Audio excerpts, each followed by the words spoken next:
Hello, ladies and gentlemen. Thank you for standing by for the second quarter 2021 earnings conference call for Qutoutiao Inc. At this time, all participants are in a listen-only mode. After management's remarks, there will be a question and answer session. Today's conference call is being recorded. I will now turn the call over to your host, Saichi Liu. Please go ahead, Saichi. Thank you very much. Welcome everyone to the second quarter of 2021 earnings conference call of Qutoutiao Inc. The company's financial and operational results were released via Newswire services earlier today and have been made available online. You can also view the earnings press release by visiting the IR section of our website at ir.qutoutiao.net. Participants on today's call will include our CEO, Mr. Eric Tan, and our CFO, Mr. Xiaolu Zhu. Before we continue, please note that today's discussion will contain forward-looking statements made under the safe harbor provisions of the U.S. Private Securities Litigation Reform Act of 1995. Forward-looking statements involve inherent risks and uncertainties. As such, the company's results may be materially different from the views expressed today. Further information regarding these and other risks and uncertainties is included in the company's prospectus and other public filings as filed with the U.S. Securities and Exchange Commission. The company does not assume any obligation to update any forward-looking statements except as required under applicable law. Please note that Qutoutiao's earnings press release and this conference call include discussions of unaudited GAAP financial measures as well as unaudited non-GAAP financial measures. Qutoutiao's press release contains a reconciliation of the unaudited non-GAAP measures to the unaudited GAAP measures. I will start by reading out Eric's commentary on the business first. Thank you, Saichi, and thanks everyone for joining today's conference call. As our recent focus has been on repositioning the business and improving underlying financial health, we have had a relatively quiet and a stable second quarter, during which both our revenue and the size of our user base have maintained stability. Therefore, our monetization efficiency in terms of our pool was also on a stable trajectory, despite us facing some headwind in the overall advertising market. Post-COVID-19 in China, the market backdrop has not been on a whole favorable for digital advertising, although we did observe some recovery from the negative effect on advertisers' spending. It is the uncertainty or the lack of visibility going forward that has dictated much of advertising customers' budgeting decisions. We expect the second half of the year to continue to be under pressure, as there has not yet been sign of a straight upward momentum. For our business, while we cannot control the wider industry variables, we focus on putting effort into improving operating efficiency and growing Midu novels, which forms the key part of our growth strategy forward. Midu has seen a very positive growth trend with DAU average in the second quarter of this year, so we are well on track to achieve our full-year target. What is driving Midu is our consistent investment into building a rich content offering and an innovative format of interaction to reach users, most notably through our proprietary content creation platform and the mini drama series, which we believe has more potential to create value than currently obvious. It is a naturally more engaging format and will play an important role in the exploration and the development of IP value of the books we own copyright to. Recently, there has been concern among investors and observers regarding the regulatory actions on the internet industry. We see them as a positive on the long-term health, growth, and stability of the Chinese tech industry, as well as the country's economy as a whole. As always, we will stick to the highest standard of conduct and compliance with rules and regulations of the land. Thank you very much. This concludes Eric's remarks, and I will now turn the call over to our CFO, Xiaolu. Thank you, Eric and Saichi. Again, thank you everyone for joining today's call. Let me first go through financial highlights with you before providing outlook for the next quarter and the rest of the year. Our net revenues for the second quarter were RMB 1,202 million, with ARPU of RMB 46 cents and a quarterly average DAU of 29 million and MAU of 132 million. Flattish sequentially as we focus on underlying financial health while pursuing growth very selectively. Let's look at costs and expenses in a bit more detail. Please note, I will be referring to non-GAAP measures, which exclude stock-based compensations. Cost of revenues were RMB 328 million, a decrease of 17% year-on-year, due to more efficient budgeting with our IT expenditures despite increasing content procurement costs. As a result, we generated RMB 874 million gross profit and 73% gross margin, which expanded both year-on-year and sequentially. Our sales and marketing expenditures for the second quarter totaled RMB 901 million, broadly flat year-on-year, and as a percentage of revenue, it came to 75%, which represented a 13 percentage point increase from a year ago, due to a combination of lower revenue base and increased investment in growing the user base of Midu novels. Our R&D expenses were RMB 116 million during the quarter, which was 10% of revenue, flat compared to a year ago. G&A expenses were RMB 90 million during the quarter, which was over 7% of revenues, in line with historical trend. We made an operating loss of around RMB 200 million, which is within a controlled range. After breaking even in Q4 last year, our year-to-date loss has been the result of our ramped-up investment in Midu novels, excluding which we were profitable in Q2 and for 3 consecutive quarters now. We also expect our overall business, including Midu novels, to be operationally profitable in the second half of this year, hence profitable for the full year. For the next quarter, i.e. Q3 of 2021, we expect revenue to be broadly stable, ranging between RMB 1,050 million to RMB 1.1 billion. Thank you very much. That concludes our prepared remarks today. We are now open for questions. Operator, please proceed. As a reminder, to ask a question, you will need to press star 1 on your telephone. To withdraw your question, press the pound or hash key.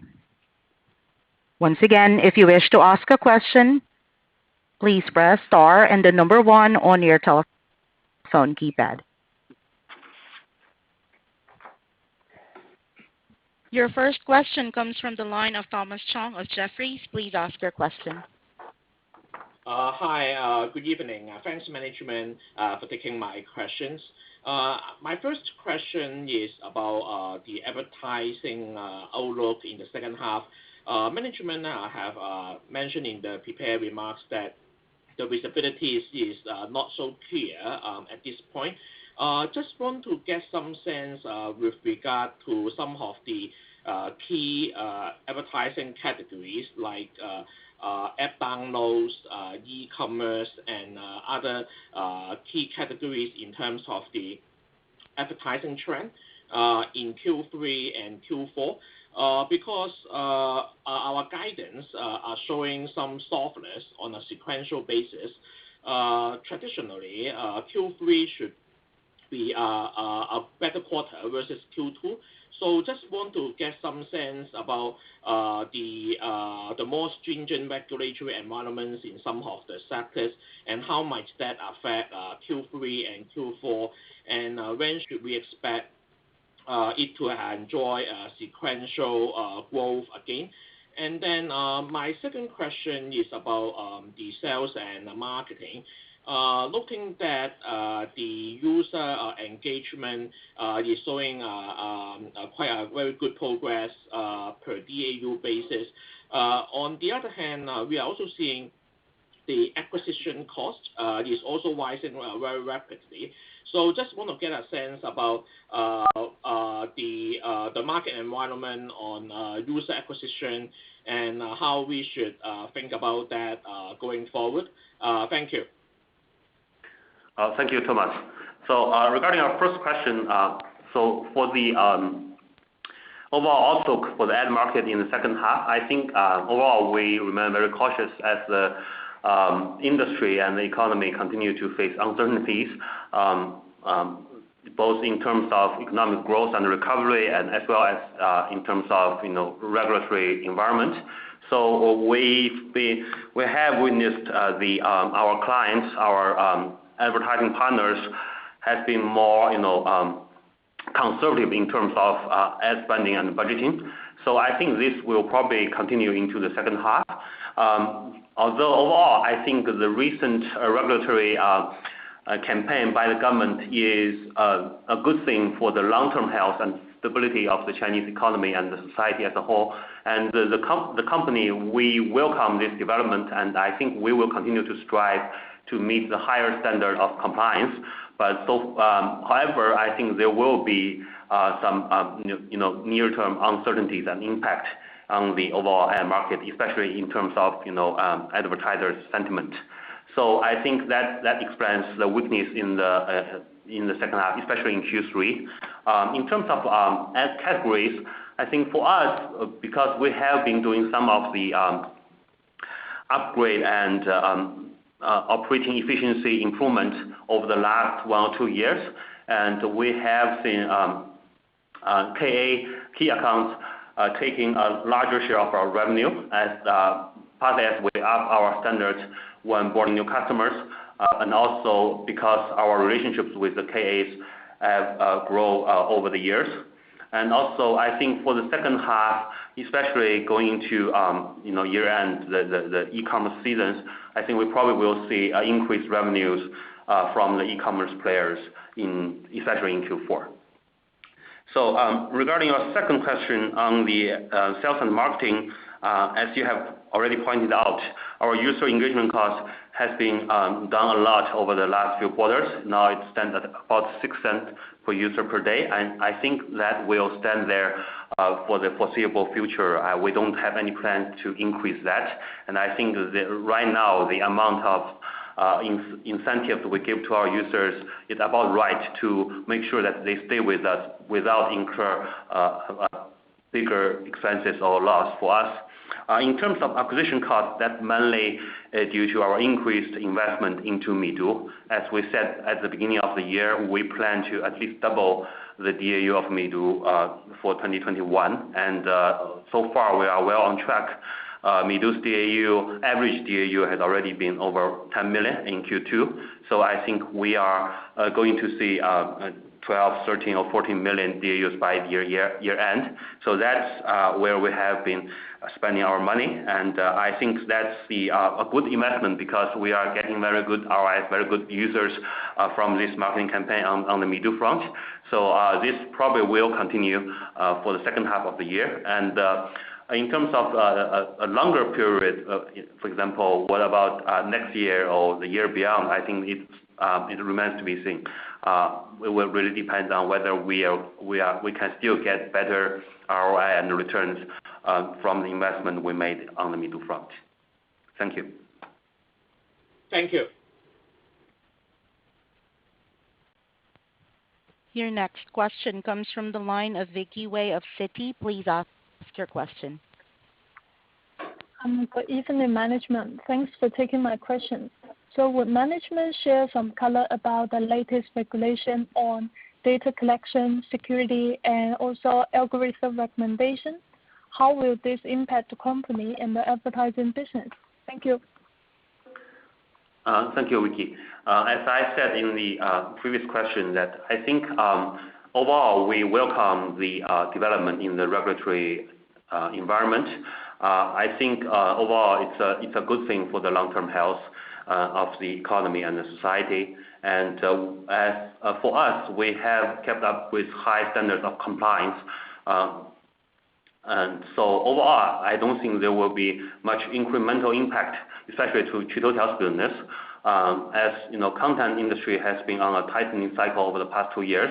We have already taken the opportunity to reposition our business to including improving and enhancing our practice with regard to data privacy and security.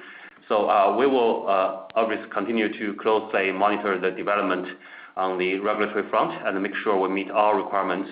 And we will also update the market accordingly. But as I have said, for us, we don't see any much incremental impact on this front, and we welcome this development. Thank you.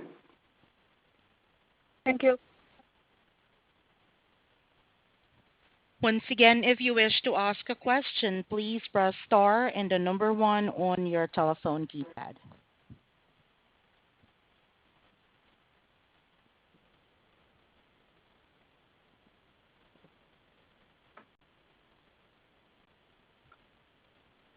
As there are no further questions, now I'd like to turn the call back to the company for closing remarks. Thanks again for your time. If you have any further questions, please do not hesitate to contact us. Have a great day.